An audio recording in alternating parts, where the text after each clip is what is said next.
नमस्कार दोस्तों, आपका स्वागत है हमारे चैनल वॉइस विद कुशवाहा पर। और आज की कहानी है लालच या रीति रिवाज। आज फिर निशा की सासू माँ निशा की माँ सरला जी अपनी समधन के मुंह से तमाशा बनने वाली बात सुनकर दुखी हो गई। गुस्सा तो बहुत आया, लेकिन बेटी की सास को कुछ कह दिया तो बाद में बेटी को ही परेशानी होगी। यह सोचकर उन्होंने खुद पर संयम और विनम्र भाव से कहा, आप चिंता न करें, सब तैयारियां अच्छे से चल रही हैं। आप तो बस हमारी बेटी निशा का ध्यान रखें। हाँ हाँ जरूर, क्यों नहीं, आखिर आपकी बेटी हमारी बहू भी तो है, कहकर निशा की सास ने फोन काट दिया। सरला जी परेशान हो गई, क्योंकि अभी कुछ दिन पहले ही तीज का त्योहार गया था, जिस पर उन्होंने अपनी बेटी के ससुराल वालों के लिए खाने पीने का सामान और कपड़े वगैरह सब भिजवाया था। शादी को 3 साल हो गए, लेकिन हर त्योहार पर बेटी की सास सीमा जी कुछ न कुछ लेने के बहाने ढूंढती रहती थी। हर बार कोई न कोई रिवाज बताकर अपना लालच पूरा करवाती थी।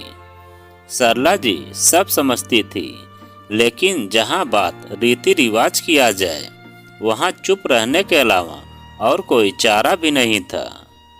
निशा उनके घर की बड़ी बेटी थी। उसके 2 छोटे भाई, एक बहन भी थी, और तीनों ही पढ़ाई कर रहे थे। उन तीनों का खर्चा भी काफी होता था, और साथ ही में निशा के पापा की प्राइवेट बैंक क्लर्क की नौकरी में तनख्वाह भी बहुत ज्यादा नहीं थी, लेकिन फिर भी वह अपनी हैसियत से ज्यादा ही बेटी को देते थे। निशा को अपने घर की स्थिति के बारे में अच्छे से पता था। उसने अपनी सासू माँ से बात करने की कई बार कोशिश की, लेकिन उसकी सासू माँ का एक ही जवाब होता था, यह तो हमारे घर का रिवाज है। अगर तुम्हारे माँ बाप यह रीति रिवाज भी नहीं निभा सकते और थोड़ा सा देने में भी कंजूसी करते हैं, तो इसमें मैं क्या कर सकती हूँ। हमारी रस्मों रिवाज तो उन्हें पूरी करनी ही पड़ेगी, और इस घर की बहू होने के नाते तुम्हारा भी यही फर्ज बनता है कि तुम इस घर के तौर तरीके अच्छे से अपना लो। सासू माँ से तर्क वितर्क करना निशा को अच्छा नहीं लगता था। उसे अच्छे से पता था कि उसकी कही हुई बातों का उसकी सासू माँ पर कोई असर होने वाला नहीं है।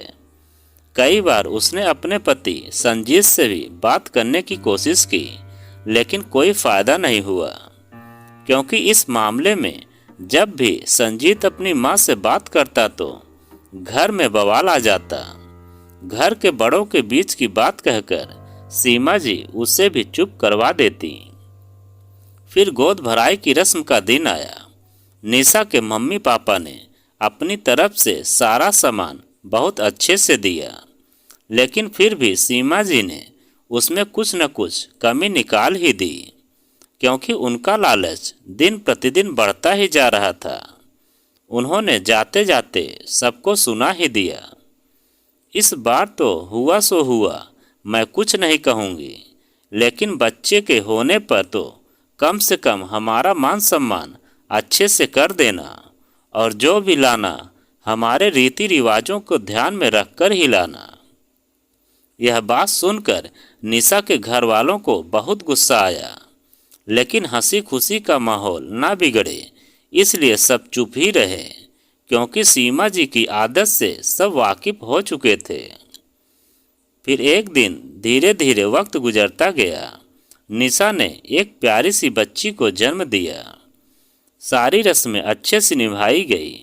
फिर घर में निशा की ननद राधिका की शादी की बात चलने लगी, और देखते ही देखते राधिका का रिश्ता पक्का हो गया। सगाई के बाद जल्दी शादी का मुहूर्त निकल गया। घर में शादी की तैयारी जोर शोर से चलने लगी। सब रस्मों रिवाजों के अनुसार शादी निपटने के बाद एक दिन राधिका की सासू माँ राधिका के घर मिलने आई। निशा और सीमा जी ने उनका खूब अच्छे से स्वागत किया। धीरे धीरे बातें होने लगी। फिर राधिका की सासू माँ ने कहना शुरू किया, देखिए समधन जी, शादी का माहौल था और आप लोग भी काफ़ी व्यस्त थे, इसीलिए मैंने उस समय कुछ नहीं कहा। लेकिन आपने हमारे रीति रिवाजों का बिल्कुल भी सम्मान नहीं किया और ना ही हमारे रहन सहन के हिसाब से लेन देन किया। हमारे सब रिश्तेदारों के सामने आपने हमारी बेइज्जती करवा दी। यह सुनकर सीमा जी सदमे में आ गई। लेकिन समधन जी, हमने अपनी तरफ से सब कुछ बहुत अच्छे से किया है। हमने अपनी बेटी की शादी में किसी भी तरह की कंजूसी नहीं की। पता नहीं कहाँ कमी रह गई जो आपको पसंद नहीं आया। देखिए सीमा जी, मेरा घर काफ़ी संपन्न है और मुझे लेन देन का कोई लालच नहीं है। लेकिन बेटी के ससुराल वालों को रिवाज तो किसी भी हाल में हर माँ बाप को निभाने पड़ते हैं, तो आप भी निभाइए और आगे से थोड़ा ध्यान रखना। यह सब बातें निशा और संजीत भी सुन रहे थे। उनके जाने के बाद संजीत अपनी माँ के पास बैठा और कहने लगा, माँ कहते हैं दुनिया में हर चीज़ घूम फिर कर वापस ज़रूर आती है। आपने जो अपनी बहू के साथ किया या उसके मायके वालों के साथ जो किया, हूबहू वही आपकी बेटी के साथ हो रहा है। कल तक जब आप रिवाजों के नाम पर निशा के मायके वालों से हर बार कुछ न कुछ सामान मंगवाती थी, जबकि आपको अच्छे से उनके घर के हालत के बारे में पता था। मैंने बहुत बार आपको समझाने का प्रयास किया, लेकिन आप तो समझने को तैयार ही नहीं थी। आज ठीक वैसे ही राधिका के ससुराल वाले आपसे कोई न कोई सामान मांग कर रहे हैं। भले ही आपने अपनी तरफ से अपनी बेटी को अच्छे से अच्छी चीज़ें दी हो, लेकिन उसकी सासू माँ को कुछ भी पसंद नहीं आया। अब आपको कैसा लग रहा है? चाहे कुछ भी हो, अपने शौक और अपना घर तो अपनी कमाई से ही चलता है। फिर दूसरे की कमाई और दूसरे की चीज़ों पर लालच क्यों करना? कोई दुखी होकर आपकी फरमाइश पूरी कर रहा है ताकि आप उसकी बेटी को परेशान न करें। क्या यह सही है? अगर आप लालच न दिखाती तो हो सकता है कि शायद राधिका की सासू माँ भी लालची न होती। आपकी बहू निशा के माता पिता भी आपकी बातों से इसी प्रकार दुखी होते होंगे जब आप उन्हें कम लेन देन का ताना देती होंगी। आज सीमा जी को सब बात समझ में आ गई।